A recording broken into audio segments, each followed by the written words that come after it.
Today is my favorite day because we're making pasta. Okay, one of the things I really want to do is to remember to give you all the little hints and tricks of anything that I make, because I think that's kind of the fun part. The first thing we're going to start with is the type of flour that we use for this particular pasta recipe. This, out of all of the different pastas that I've tried, is my favorite one. Not only does it taste delicious, but it has a nice consistency that's really good for lasagna, noodles, ravioli, and fettuccine and spaghetti. It's just really, really good. So, the two key ingredients in this is the Caputo brand of double aught flour and the Caputo brand of semolina. Unfortunately, I don't have any semolina to show you in a bag, but it's a bag exactly like this, but it'll say semolina flour. Since where I live, I can't source this at any restaurant or any grocery store, I buy it online. And I get several packages at a time, and I pop them in a Ziploc bag and put them in the freezer. So the flour, the double aught flour, is very fine. It's really soft to the hand. The semolina flour is fine, but because semolina is cornmeal, it's got a little tiny grain when you rub it between your fingers. You can definitely feel the difference. Also, one is kind of a off-white and one is a yellow. So we'll walk away from that for a minute. The next thing is this recipe, which is a very simple recipe, 4 eggs at room temperature. So when I got up this morning, I popped them on the pasta board, let them sit there. Now they're room temperature. And to those 4 eggs, we're going to put 4 tablespoons of room temperature water and 4 tablespoons of olive oil. Use a good quality olive oil. Makes a difference. You don't want to put any junky, cheap ingredients into anything.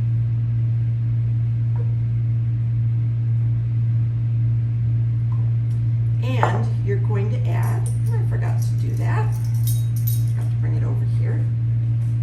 1 teaspoon of salt.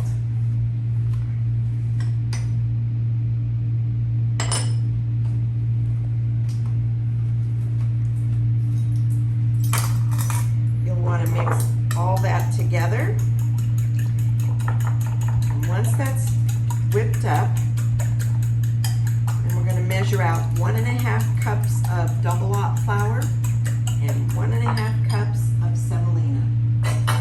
Now I'm lucky enough that I have a husband who listens to my wants and desires and had this beautiful pasta board made for me for my birthday last year. And I previously had my grandma's, but when we moved to California, my board cracked and it was really in bad shape, my grandma's board, so we tossed it. And then when I was trying to really embrace my Italian heritage, and I saw all these wonderful old Italian cooks using their pasta board, I had real remorse for getting rid of my grandma's pasta board. So my husband had one made for me. So once you've got the 1.5 cups of semolina and the 1.5 cups of double aught flour, I take a bench scraper and I mix those together. Now, if you don't have a pasta board, and most people do not, then you can mix it on your counter or on a big breadboard. So once you've got it mixed, you want to put a big well. I do that with just putting my fingers down on the board. And then you're going to pour the egg mixture directly into it. And why I like room temperature for everything, it just seems to work better. It doesn't fight the mixing. It things are cold, if the eggs are cold, it doesn't mix as well. And you just gently pull the flour from the inside wall into the egg. Take your time, there's no hurry. You just really want to respect the ingredients that you're using.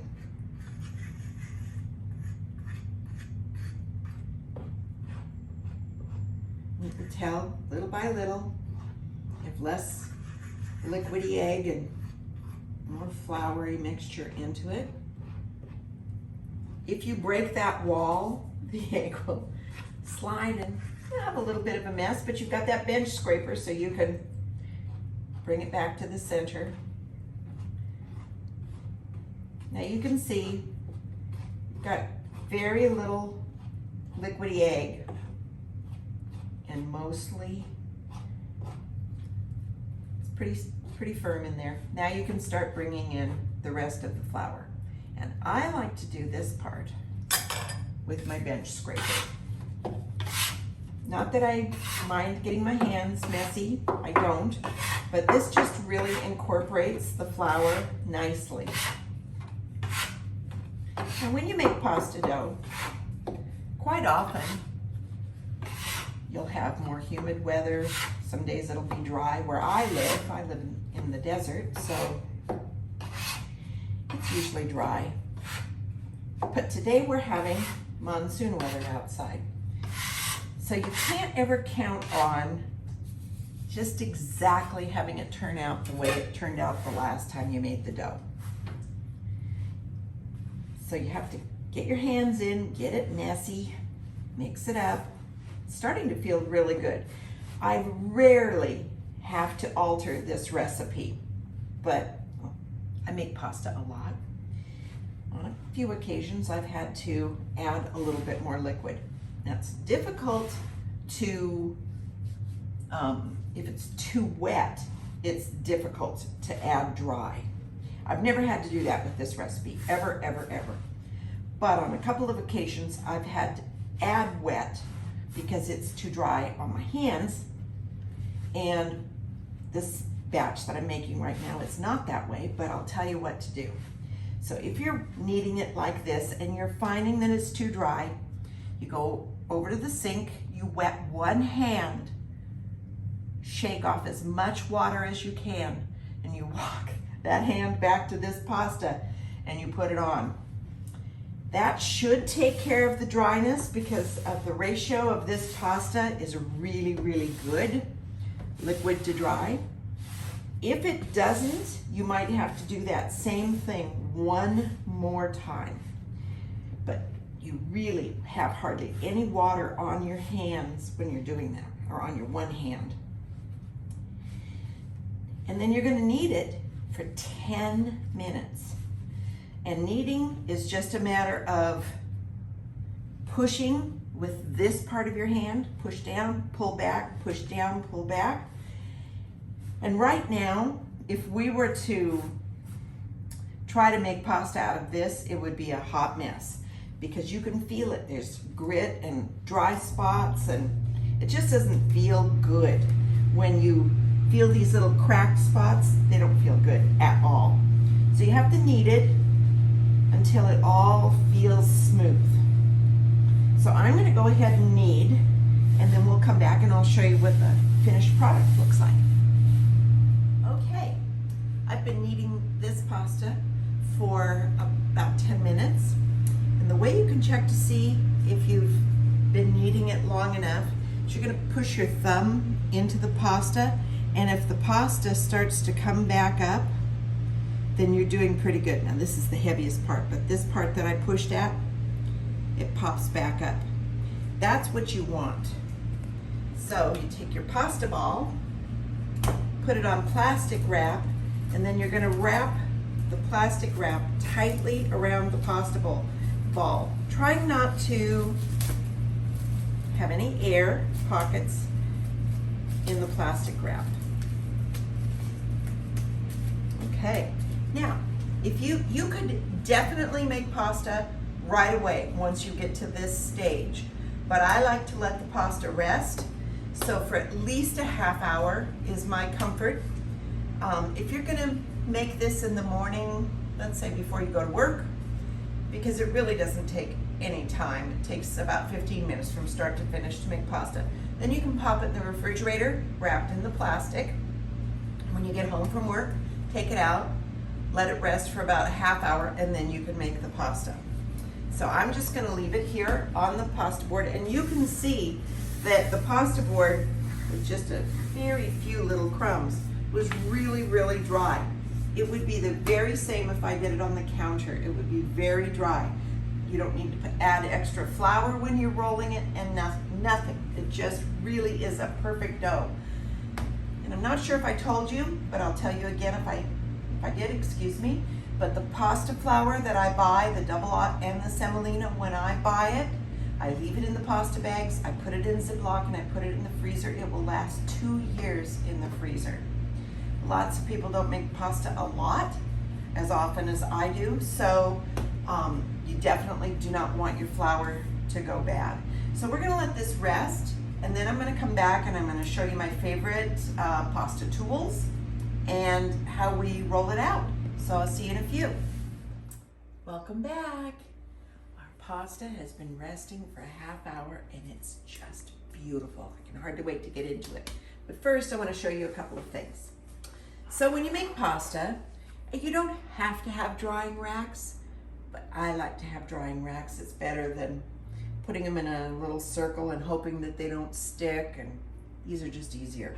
So I started out with your basic wooden drying rack, and there's absolutely nothing wrong with this, absolutely nothing. But I have one much better. And I had to write the name down because I wanted to make sure that I gave you the name of just the exact one that I have. It's called Collapsible Pasta Drying Rack by Kitchen Deo. And it's kitchen with a D-A-O at the end of it. This is a little bit of amazing. So at the bottom, a little cylindrical thing has these wonderful little tripod legs that pop out, and then this piece comes out. There's a longer piece in the top, and I'll show you what that's for later. And then this flips over and goes in, and it falls down. So this will hold all of this pasta. This would not. This wooden one would hold about half of that pasta. This one is short, so your pasta has to be a specific length. This one has a lot of space between the counter and the top of this, so your pasta can be very long if you need it. This little piece is for when the pasta comes off of the machine, you can put it on this and then slide this over one of these and then push the pasta off. But I find it a little problematic, so I don't use it. But that being said, I have a KitchenAid mixer that has a pasta attachment. I also have the old-fashioned hand crank pasta, of which I've used since the time I was little and helping my grandma make pasta to about maybe 8-10 years ago. As I get older, this does all the work for me. So I am an advocate for a pasta machine that takes all the work out of it for you. And when I think that we used to make like 100 dozen ravioli at a time, you can imagine that is a tremendous amount of pasta dough that we're dealing with. And I do mean a tremendous amount. It would take us, pretty much half a day to do all the ravioli. It would be all over the dining room table and all over this big island. And so it's a lot of this. Now we let this do all the work for us. And I make the pasta quite often all by myself. Although my husband, when he hears the pasta machine, he usually comes in to offer his help, which is always lovely. So here's my beautiful pasta dough. And so I'm gonna cut it in half. You can cut it any way you want, but I'm gonna cut it into 4s. So I've got 8 pieces of dough, of which I'm gonna put 7 of them back on this plastic and keep it wrapped. Don't have to be exact about it because you're going to move pretty fast with all of this. So then you take the dough, flatten it out, and try and square it off. Easy, easy. And on the pasta machine, which if you can see, it's just 2 round rollers. I start on 1, and this is for the KitchenAid. I start on 1 and I take it all the way to 5. I go through every number, which every number makes it thinner and thinner. So I'll do 1 to show you, and then I'll come back and show you how much pasta all of this dough makes. I put it on number 4.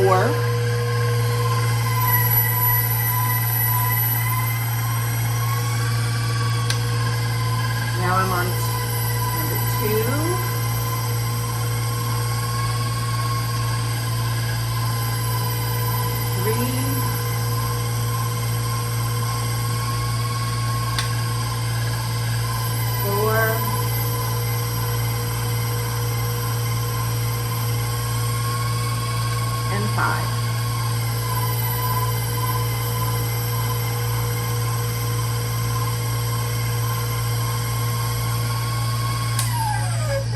Show you that when I'm done, if I put my hand through there, you should be able to see my hand very clearly.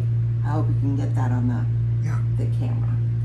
Now this is a pretty long piece of pasta dough, so I'm just going to show you on this drying rack that my pasta, if I were to do it in sheets like that,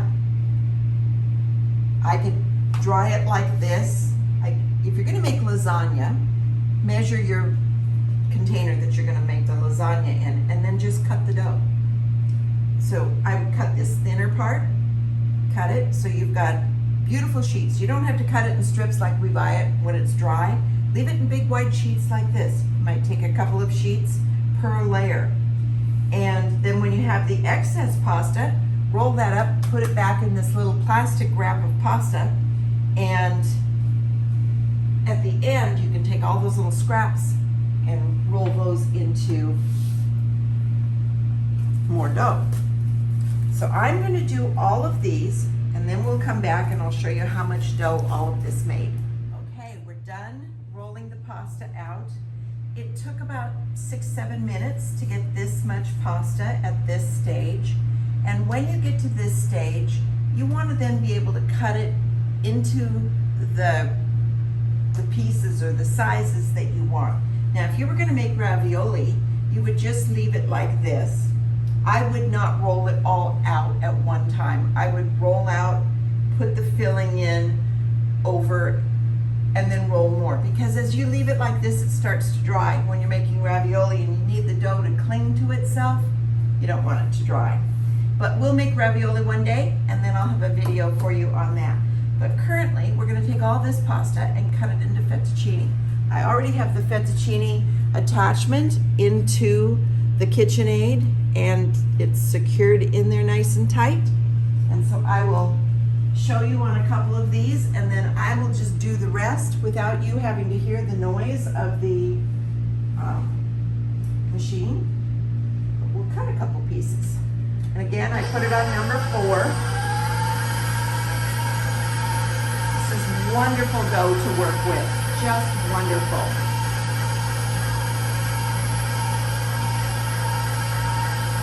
We have beautiful cut pasta, just beautiful cut pasta. And then I pop it on here, and all I do is just make sure that I don't have 2 pieces of pasta on each other, because this is about 11 o'clock in the morning, and I'm going to cook pasta for dinner tonight.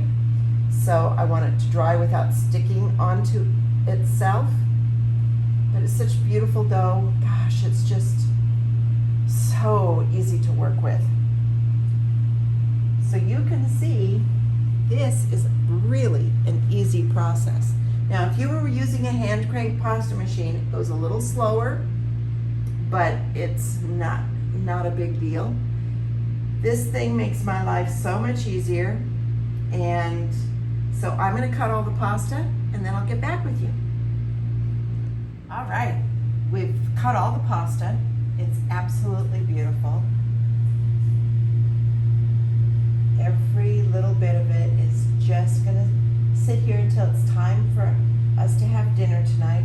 Now this amount of pasta makes about a pound of pasta, and I think that this would feed for a dinner for 4 with a salad and maybe a little bread. Plenty. If you were to dry it, as we're going to do today, it's fragile. It's not like store-bought pasta. So I pull it off like this and I put it on a big plate so it can rest on that until I'm ready to put it into the heavily salted water. You know, the water has to taste like ocean water. And so I am kind of careful with it because I would like longer strands. If they break in half, it's not the end of the earth. Then you're going to cook it for anywhere, if you cook it fresh, right as you've cut it, it'll cook about 6 minutes. If it's dried, it takes maybe 10. But please do yourself a favor, and at the 6-minute mark, pull one out and try it, and then try it on increments of every minute, because there again, just like the weather and how it makes the dough, they cook individually each day a little bit different. So I would say dried pasta, this thickness, takes about 9 to 10 minutes. May take a little bit more, may take a little bit less, depending on how hot how your boil is and all of that. But you know how to cook pasta, so that's not a big brainer. So there we have it. You've just been able to make the most delicious fresh pasta ever. You will dazzle your friends and your family, and it's from my heart to yours. Thank you.